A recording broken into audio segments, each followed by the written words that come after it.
Family কিচেনে আপনাদের স্বাগতম। আজ আমি রান্না করতে যাচ্ছি পুঁই শাক দিয়ে চিংড়ি মাছ। আমি এখানে ধুয়ে নিয়েছি, পুঁই শাকটাকে ধুয়ে কুটে নিয়েছি এবং আমি এখানে নিয়েছি পেঁয়াজ। খুবই সিম্পল রান্না, এটা সবাই করে থাকেন, আমিও করছি আজ আমার মতো।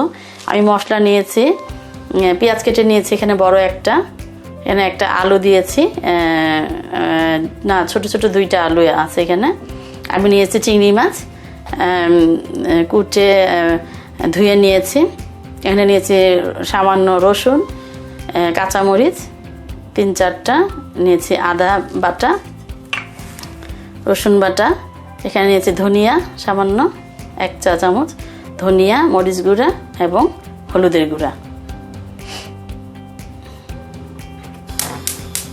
হ্যাঁ, আমি এখন রান্না করতে যাচ্ছি। দিয়ে দিলাম আমি 1 টেবিল চামচের মতো তেল দিলাম। আমি এখন দিয়ে দিচ্ছি পেঁয়াজ কুচিটা,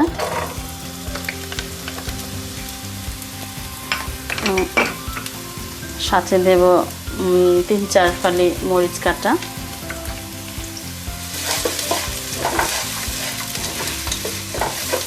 সামান্য ভাজবো। হ্যাঁ, আমি এখন সামান্য একটু ভাজা হয়েছে পেঁয়াজ আর মরিচটা, আমি এখন দিয়ে দিচ্ছি চিংড়ি মাছগুলা। আমি এখানে একটু বড় সাইজের চিংড়ি নিয়েছি। চিংড়িটা একটু ভাজবো আমি, এবং এখন আমি একটু লবণ দিয়ে দেব সামান্য।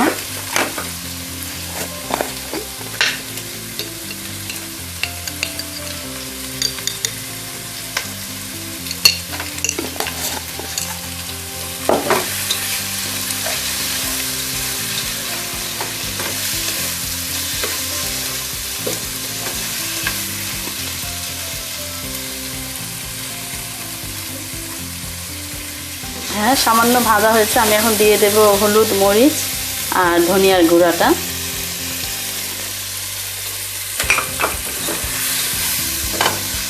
এবং দিয়ে দিচ্ছি একটু আদা রসুনের পেস্ট, এবং আমি একটু সামান্য পানি দেব।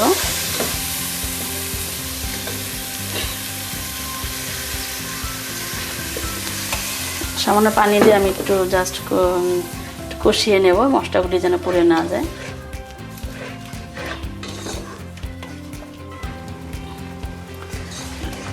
আমি পানি দিয়েছি, সামান্য পানি দিয়েছি, এখন একটু আমি ঢেকে দেব।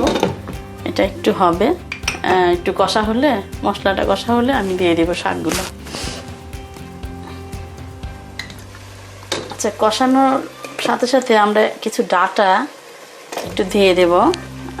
প্রথমে একটু ডাঁটাগুলো দিয়ে দেব আমি, সামান্য একটু ডাঁটা, যেটা একটু একটু মোটা, সেগুলো একটু আগে দিয়ে দিলাম।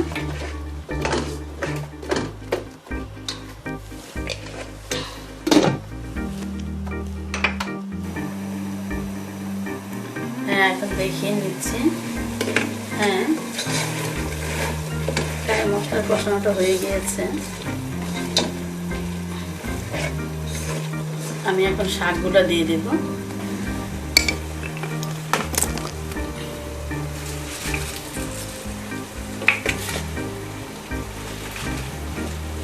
শাকটা দিয়ে দিচ্ছি।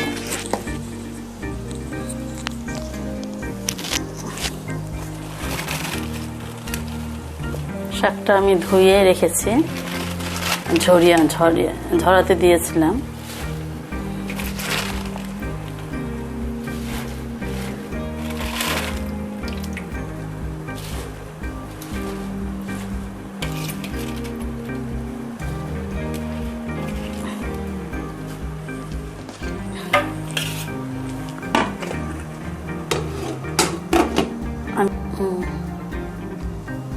আমি এখন একটু দেখে নিচ্ছি।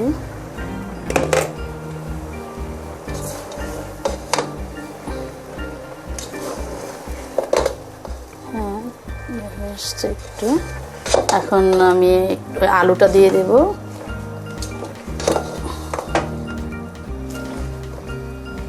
আমি আলুটা দিয়ে দিচ্ছি।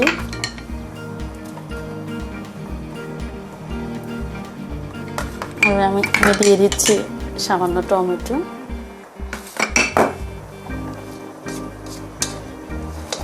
কোনো পানি অ্যাড করি নাই, এটা শাকের পানিটাতেই হবে। এবং দিয়ে দিচ্ছি সামান্য আর একটু লবণ।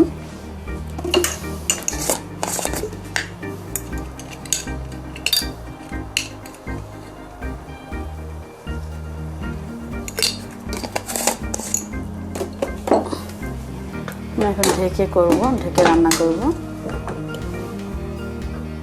আরও 10 মিনিট রানবো এটা ঢেকে, শাকটা গলা পর্যন্ত, ডাঁটাগুলি গলবে। এই জন্য খুবই আমার কাছে টেস্ট লাগে চিংড়ি মাছ দিয়ে পুঁই শাক। জানি না আপনাদের কার কেমন লাগে বা কে কীভাবে রান্না করেন। এটা অনেকভাবেই রান্না করা যায়। এটা ইলিশ মাছ দিয়েও রান্না করা যায় এবং অনেকে আবার মাংস দিয়েও রান্না করে, ভালোই লাগে।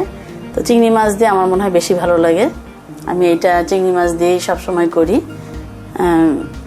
আমি 10 মিনিট পর আসছি। হ্যাঁ, এখন দেখে নিচ্ছে, প্রায় 10 মিনিট হয়ে গিয়েছে। মনে হয় ডাঁটাগুলি গলে গেলেই তো নামিয়ে ফেলবো। হয়ে গিয়েছে। আমি লবণটা দেখেছি, এর মধ্যে লবণ ঠিক আছে। হ্যাঁ,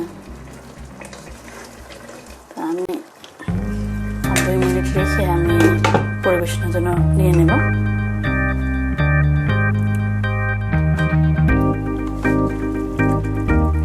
হ্যাঁ, এখন হয়ে গিয়েছে এটা। আমি এখন পরিবেশনের জন্য নিয়ে নিচ্ছি একটা বাটিতে। আশা করি আপনাদের ভালো লাগবে এবং আপনারা কে কীভাবে করেন আমাকে জানাবেন। আমি এভাবেই করি, খুবই টেস্ট হয়। আমার ফ্যামিলির সবাই পছন্দ করে অনেক এভাবে। আশা করি আপনাদেরও ভালো লাগবে। দেখুন, আপনারা আমাদের সাথে দেখলেন, রান্না দেখলেন এবং আশা করি ভালো লেগেছে আপনাদের।